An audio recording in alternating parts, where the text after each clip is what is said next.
Charlie, it's my birthday. Guess how old I'm turning? I am still old enough to eat peanut butter out of the jar. I'm old enough to play Pokemon Go in my pajamas in the middle of the night. I'm not old enough to stop having panic attacks. About a month ago, I had the opportunity to travel to Woodstock, Ontario, which is a community that has been completely ravaged by suicides in the last couple months. It was a pretty cool event, but it didn't stop me from having a giant panic attack where I ate all the sandwiches and meatballs and then cried a lot. My name is Leanne Simpson. I'm almost 24, and this is Spilt Milk.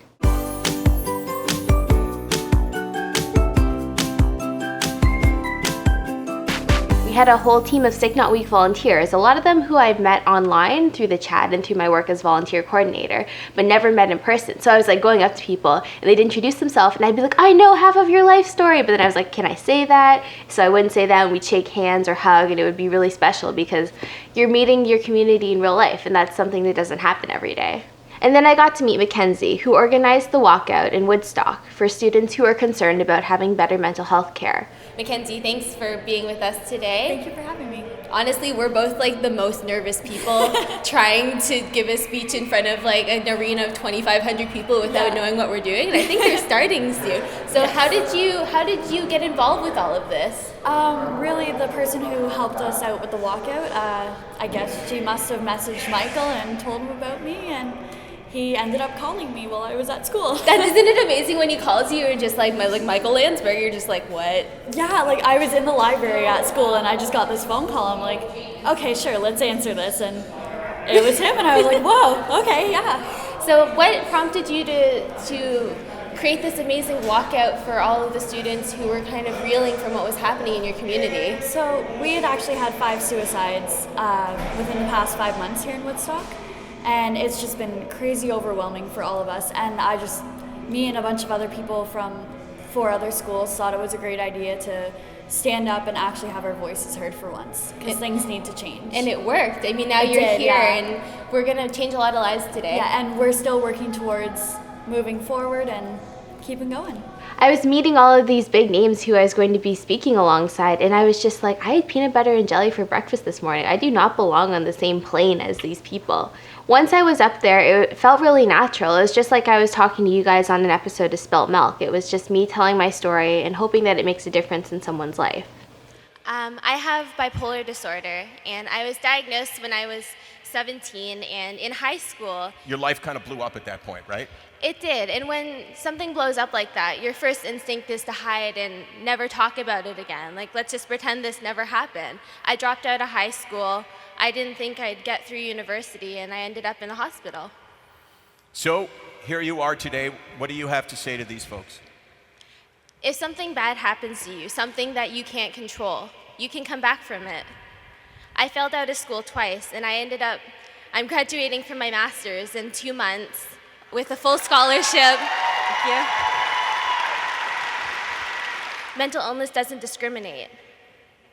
If it chooses you, you need someone to turn to. And even if you don't have mental illness, you can be the person that person turns to. And you're a mental health superhero. If you can listen, if you can give a hug that lasts exactly the right amount of time, you are perfect.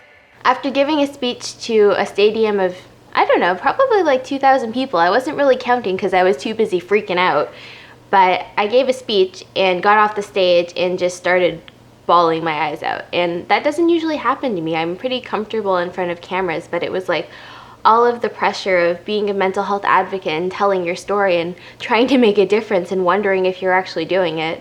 I made James film my anxiety attack, mostly because I was like, man, I have to stop having an anxiety attack in front of Mike Babcock. He's gonna think I'm so weird. He didn't think I was weird. He was actually really cool about it. I didn't know how else to get out of it, and I've seen people do it before where they film anxiety.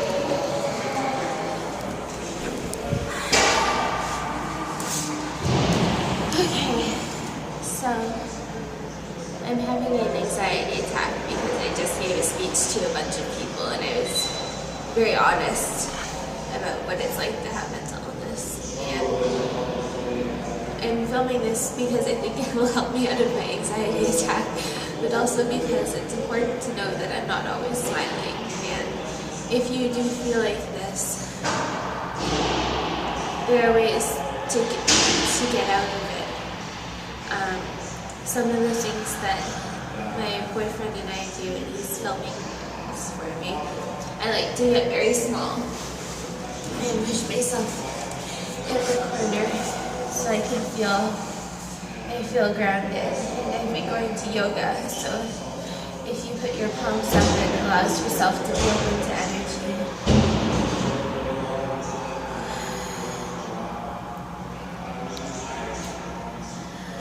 When I have anxiety attacks, I like to be held, but you can't.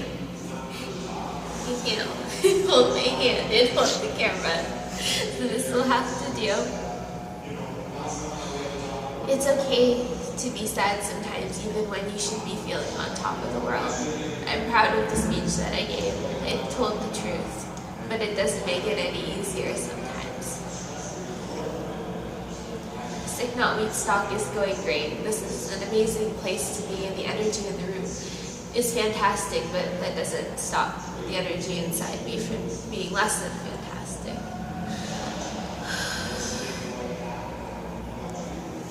And soon my eye makeup will be all over my face and I will be a true trash panda. You shouldn't feel guilty for your anxiety. It's not an inconvenience, it's a medical condition. And no matter how happy you should be, it doesn't mean you have to be happy. You just have to be you.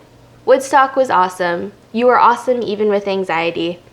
And the best thing you can do is try and use your experiences to teach other people what it's like, because the more understanding that people have, the better. It's really hard when you're having an anxiety attack and someone's like, yo, are you having an anxiety attack? If they just kind of know and they slip into the role of caregiver a little bit, it's a lot easier if you don't have to say it sometimes. But that's why I'm here, to say it for you. My name is Leanne. This is SpiltMilk.